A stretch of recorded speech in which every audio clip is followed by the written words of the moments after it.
My name is Nate Myers. I'm the Curator of Collections here at the Chandler Museum.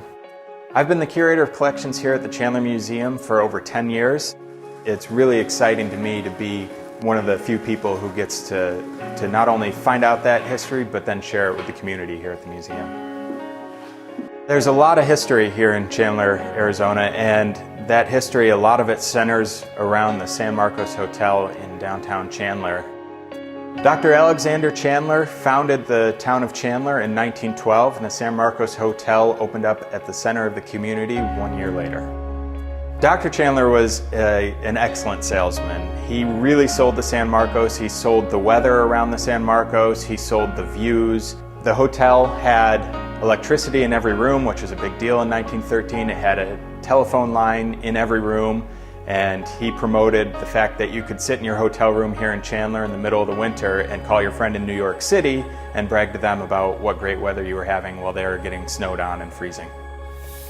When you arrived, you were greeted by bellhops who would put your suitcases on bicycles and ride them off to your guest quarters. You would stay in your guest quarters for weeks at a time. You'd rent it out for the season, and you'd have a whole package of activities and dining options that you'd buy for the season. Or you could go play golf on the First Grass golf course in the state of Arizona. The rich and famous from across the United States would spend their winters here in Chandler at the San Marcos. Flipping back through the archives of the hotel, which we hold here at the museum, you'll find guest cards from people like Jimmy Stewart, Errol Flynn, who honeymooned at the San Marcos with his wife Nora Eddington, Herbert Hoover, the president, wealthy industrialists, names that we'd recognize today like Coors and Pabst, as well as the designer Christian Dior would spend their winters here. Without the San Marcos Hotel, I don't think Chandler wouldn't be the community it is today. It may never have been founded in the first place. The idea that Dr. Chandler had for Chandler, for his town, was that it would be modeled after Pasadena, California, which was a resort town surrounded by industrial agriculture. And the San Marcos was at the center of that plan for Chandler. The San Marcos today reflects its history.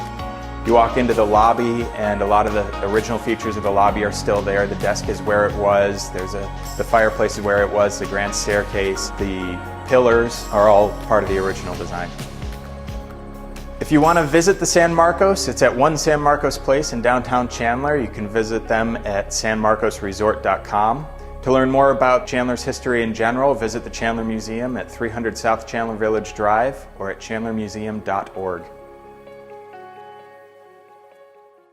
What's up, everybody? JR and Vanessa here. We're hanging out at Past, a really cool vintage shop, and we're taping a new Su Vida Especial. Yes, just hit the YouTube subscribe button so you don't miss an episode. It's right here or right there. Plus, with the YouTube time machine, you could see some of our vintage work. It's really cool. We've been doing this show for like 20 years. Yeah. I was 15 when I started. I was 11. And if you believe that, Yes. We've got this really cool Picasso to sell you. so hit that subscribe button, okay?